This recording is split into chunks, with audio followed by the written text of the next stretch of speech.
നമസ്കാരം, പ്രവാസി മലയാളിയിലേക്ക് ഏവർക്കും സ്വാഗതം. ഒമാൻ ഭരണാധികാരി സുൽത്താൻ ഖാബൂസ് ബിൻ സായിദ് അന്തരിച്ചു. 79 വയസ്സായിരുന്നു പ്രായം.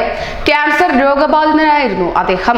ബെൽജിയത്തിൽ ചികിത്സയിലായിരുന്ന അദ്ദേഹം കഴിഞ്ഞ മാസമാണ് ഒമാനിൽ തിരിച്ചെത്തിയത്. വെള്ളിയാഴ്ച വൈകുന്നേരത്തോടെയാണ് അന്ത്യമെന്ന് ഒമാൻ മാധ്യമങ്ങൾ റിപ്പോർട്ട് ചെയ്തതിനെ തുടർന്നാണ് വാർത്ത പുറം ലോകമറിഞ്ഞത്. സുൽത്താൻ ഖാബൂസിന്റെ വിയോഗത്തെ തുടർന്ന് ഒമാനിൽ 3 ദിവസത്തെ ഔദ്യോഗിക ദുഃഖാചരണം പ്രഖ്യാപിച്ചു. 40 ദിവസത്തേക്ക് ദേശീയ പതാക താഴ്ത്തിക്കെട്ടുന്നതായിരിക്കും.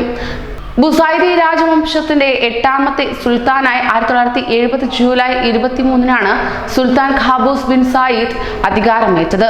ഒമാൻ ഭരണാധികാരി സുൽത്താൻ ഖാബൂസ് ബിൻ സായിദിന്റെ മരണം ഏറെ ഞെട്ടലാഴ്ത്തുകയാണ്. 49 വർഷമായി ഒമാന്റെ ഭരണാധികാരിയാണ് ഇദ്ദേഹം. അതിനാൽ തന്നെ പ്രവാസികളുടെ ഏവരുടെയും ഉറ്റതോഴനായ ഇദ്ദേഹത്തിന്റെ വിയോഗത്തിൽ ഏറെ ദുഃഖത്തിലാണ് പ്രവാസികളേവരും. ആധുനിക ഒമാന്റെ ശില്പിയായാണ് അദ്ദേഹം അറിയപ്പെട്ടിരുന്നത്. ഭരണത്തിൽ 50 വർഷം തികയ്ക്കാൻ 7 മാസം ബാക്കി നിൽക്കെയാണ് മരണം സംഭവിച്ചിരിക്കുന്നത്. സുൽത്താന്റെ മരണത്തെ തുടർന്ന് ഒമാനിൽ 40 ദിവസത്തെ ദുഃഖാചരണവും ഇതിനോടകം തന്നെ പ്രഖ്യാപിച്ചിട്ടുമുണ്ട്. ഒമാനിൽ 3 ദിവസം പൊതു അവധിയും പ്രഖ്യാപിച്ചിട്ടുണ്ട്. സുൽത്താന്റെ മരണത്തെ തുടർന്ന് പുതിയ ഭരണാധികാരിയെ കണ്ടെത്താൻ തിരക്കിട്ട നീക്കങ്ങൾ നടന്നു വരികയാണ്. കിരീടാവകാശിയെ നേരത്തെ പ്രഖ്യാപിച്ചിരുന്നില്ല താനും. രാജകുടുംബവും ഉന്നത സൈനിക സമിതിയും അടിയന്തര യോഗം ചേരുന്നതായിരിക്കും. 49 വർഷം ഒമാന്റെ പരമാധികാരി വികസനത്തിലേക്ക് നയിച്ച ഭരണാധികാരി, പകരം വയ്ക്കാനില്ലാത്ത രാഷ്ട്രശില്പി. സുൽത്താനേറ്റ് ഓഫ് ഒമാൻ എന്ന രാജ്യത്തിന്റെ പര്യായമായിരുന്നു അതിന്റെ ഭരണാധികാരി സുൽത്താൻ ഖാബൂസ്.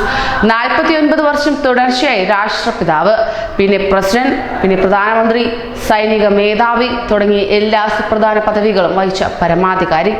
ചോദ്യം ചെയ്യപ്പെടാത്ത വിധം ഒമാനി ജനതയുടെ പ്രിയപ്പെട്ട നേതാവ് കൂടിയായിരുന്നു സുൽത്താൻ ഖാബൂസ്. 1940 നവംബർ 18-ന് സലാലയിലായിരുന്നു ഖാബൂസിന്റെ ജനനം. അന്നത്തെ സുൽത്താൻ സൗദ് ബിൻ തൈമൂറിന്റെയും ഷൈഖ മസൂനയുടെയും ഏക മകൻ. ഇംഗ്ലണ്ടിലായിരുന്നു ഉപരിപഠനം. 1970 ജൂലൈ 23-ന് ഖാബൂസ് പിതാവ് സായിദ് ബിൻ തൈമൂറിൽ നിന്നും അധികാരം പിടിച്ചെടുത്തു. അന്നു മുതൽ ഒമാന്റെ എല്ലാം സുൽത്താൻ ഖാബൂസാണ്. ഊഷര ഭൂമിയിൽ നിന്ന് ആധുനികതയിലേക്ക് ഒമാനെ നയിച്ച ഭരണാധികാരി ഇന്ത്യൻ കറൻസി മാറ്റി നാട്ടിൽ സ്വന്തം കറൻസി കൊണ്ടുവന്നു. ശക്തമായ നിയമവ്യവസ്ഥ ഏർപ്പെടുത്തി.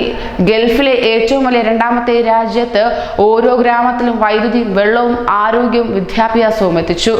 വിസ്മയകരമായ വികസന മുന്നേറ്റമാണ് സുൽത്താൻ കാഴ്ചവെച്ചത്. 2014-ൽ രോഗബാധിതരായ സുൽത്താൻ ദീർഘകാലം ജർമ്മനിയിൽ ചികിത്സയിലായിരുന്നു.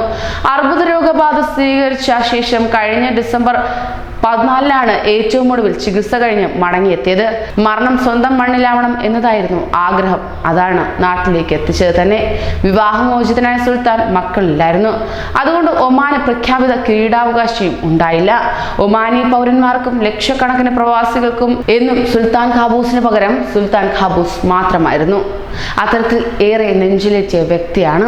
ആധുനിക ഒമാന്റെ ശില്പി കൂടിയായ സുൽത്താൻ ഖാബൂസ് ഇന്നും കണ്ണീരോർമ്മയായിരിക്കുകയാണ്. കൂടുതൽ പ്രവാസി വാർത്തകൾക്കായി ഈ ചാനൽ സബ്സ്ക്രൈബ് ചെയ്യൂ.